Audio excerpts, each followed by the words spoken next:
Paz e bem, queridos irmãos, queridas irmãs. Eu me chamo Angélica Tostes, sou teóloga, sou professora e sou uma caminhante do diálogo interfé e da mística, além de atuar nos movimentos ecumênicos, como a Rede Ecumênica da Juventude. É uma alegria estar essa manhã com vocês e me unir a esse time incrível que tenho muito afeto e muito carinho. Então, deixo uma saudação ao companheiro Eduardo, a Dai, ao Peterson. É muito bom construir esse espaço com eles, de uma espiritualidade engajada, de uma espiritualidade que tem essa contemplação ativa. E é aí disso que a gente vai conversar um pouquinho aqui hoje. A gente está nesse período da quaresma, nesse momento de recolhimento, de autoexame, de reconciliação. E queridos, queridas que estão essa manhã com a gente, ouvindo ou pelo podcast, gostaria de fazer algumas perguntas. Como está o nosso olhar? Como estamos cuidando dos nossos olhos? Digo isso porque o olhar, ele é uma escolha. Nós escolhemos o que olhamos. Nós escolhemos o que não olhamos. O desviar o olhar. O entreolhar. E o olhar, ele é uma abertura para a experiência da realidade e diálogo. É o famoso olho no olho. Um olhar que conecta nós para algo além de nós. E os evangelhos nos mostram que Jesus foi um ser humano com os olhos abertos para as pessoas e para a realidade. E aí tem uma frase do Nietzsche que eu gosto bastante, que ele fala que precisamos aprender a ver. E ele diz assim: aprender a ver, acostumar os olhos à quietude, à paciência, a aguardar atentamente as coisas, protelar os juízos, aprender a circundar e envolver o caso singular por todos os lados. Quando Nietzsche fala isso, várias imagens vêm à minha mente, vários exemplos de olhares rasos, olhares rápidos vêm à minha mente. Mas, quando nós oramos, nós fechamos os nossos olhos. E não sei vocês, mas quando eu fecho meus olhos e depois de um tempo abro, eu vejo as coisas de uma maneira diferente. As cores se tornam mais vivas, há uma nitidez maior. Porém, há aquele certo incômodo de início. Logo quando a gente acorda de manhã, abre a janela, ainda o nosso olho demora a se acostumar com a claridade. E por vezes, algumas pessoas preferem o escuro, por ser aparentemente mais confortável. É o evitar a ver as coisas como elas são. Talvez seja por isso que Jesus tenha dito que é a luz do mundo. O que outrora não víamos, agora, com sua vida em nós, podemos ver. Um olhar que não é autocentrado. Um olhar que não coloca a si mesmo como o único do universo. Éramos cegos, mas agora vemos. E quando fechamos os nossos olhos em oração, os nossos olhos se abrem para a realidade. A espiritualidade, ela está entrelaçada com o aprendizado da visão. E a Bíblia traz diversos exemplos disso. Olhai o lírio dos campos, disse o mestre Nazareno. Mas raros são aqueles que conseguem ver. Vivemos em uma sociedade de excesso de imagens, informações, hiperatenção. Um olhar que está habituado a esse excesso não consegue parar. dificilmente conseguirá contemplar. A ansiedade que esse mundo tem nos dado não nos permite ver o óbvio. Não temos mais uma atenção profunda, porque tudo nos impele a fazer milhares de coisas, a estarmos a par de tudo, a termos opinião sobre tudo, quando na verdade a gente precisa aprender a enxergar, aprender a acalmar.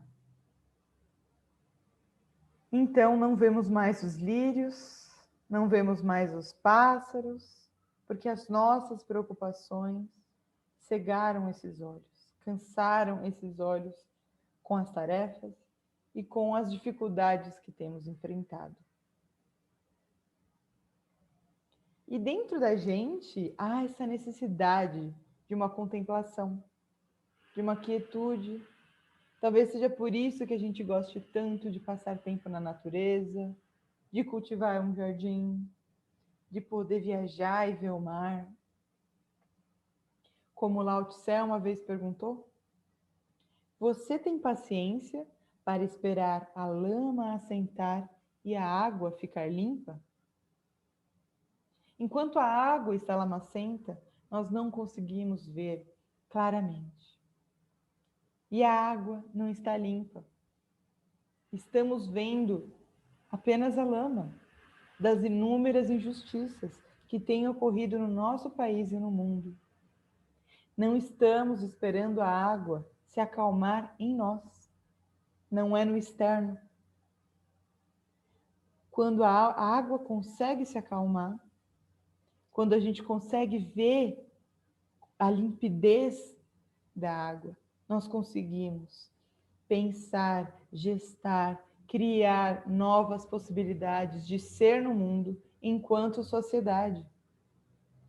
Nós temos vivido tempos nefastos, dificílimos. São muitas mortes, é muita dor e é muita negligência. E a cada dia esses poderes da morte tramando diariamente para retirar os nossos direitos, o pão, a vida. Quando Jesus, na verdade, diz que ele vem dar essa vida em abundância.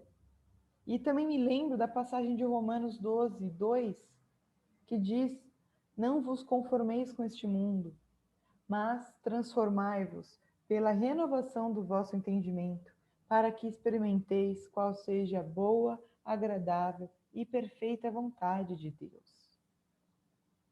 Muitas vezes esse versículo ele é interpretado como algo sobre a moral.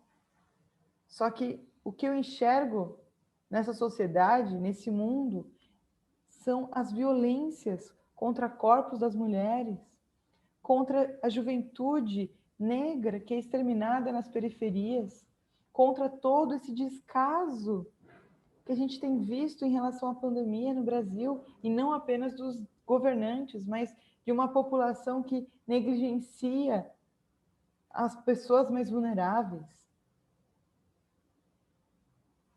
Não vos conformeis com as coisas desse mundo é abandonar a indiferença. O nosso olhar é uma escolha. E esse olhar, que muitas vezes a gente tem, é um olhar inerte, é um olhar focado em si. Então, uma oração pedindo os olhos de Cristo é uma oração a ser feita por corajosos e corajosas que buscam viver o Evangelho. E nesse período da Quaresma, um período difícil, com a pandemia, com os grandes desmontes na educação, na saúde, na ciência, é preciso uma conversão. É preciso uma reconversão dos nossos olhos. Porque quando pedimos para ter os olhos de Jesus, estamos criando um compromisso com a justiça. Porque o olhar de Cristo é um olhar que nos leva à ação. É um olhar de uma compaixão ativa que entende que se meu irmão, se a minha irmã sofre, eu também sofro. Somos parte de um todo. Somos um corpo. E que a Páscoa que virá seja esse anúncio desse comprometimento. E farei uma leitura de um poema de um querido amigo, pastor, metodista chamado Luiz Carlos Ramos, que se chama Páscoa, como esse horizonte, né, de esperança que aguardamos. E diz assim: a vida é dura para todos, disso temos certeza, mas podemos aprender as lições da natureza. Com esperança, fé e amor, tudo enfrenta com firmeza. Veja a pobre lagarta, não tem pingo de esplendor, mas com o tempo tudo cura. Rasga a casca do temor, quando vê tudo está novo, de repente voou em flor. E o milho da pipoca, pedra dura quando grão, com um pouco de paciência, pela arte do fogão, dá um salto, se transforma, vira floco de algodão. Veja o dia, veja a noite, tanta treva e escuridão. Num instante tudo é morte, mas para tudo há solução. Quando menos se espera, vem o sol, ressurreição. E que essa ressurreição que vem, nesse longo caminho que teremos, né, na nossa quaresma, eu te faço, querido irmão, querida irmã, esse convite. Um convite a aprender a ver. A uma metanoia do olhar. A uma mudança de rumo desse olhar. Um convite para a contemplação. De ver nas coisas miúdas que correm pelo chão, nas pequenas salvações cotidianas, de enxergar o sopro do vento, a cor dos girassóis, e deixar os olhos lentos, descansados, desabituar a vista do bombardeio de informações que nos deixam desorientados, propositalmente. Porque quando estamos desorientadas, agimos de uma maneira esperada. Então é preciso repousar, se reorientar, se reconverter, não para o mesmo sentido, mas para novos. Se reorientar para gestar novos sentidos. Nos habituar os olhos ao silêncio, nosso corpo ao silêncio, nossos ouvidos ao silêncio, para que ele seja essa gestação de novas utopias, de novos horizontes e de um novo céu e uma nova terra, aqui e agora. É preciso aprender a ver. Tenha uma ótima semana. Paz e bem.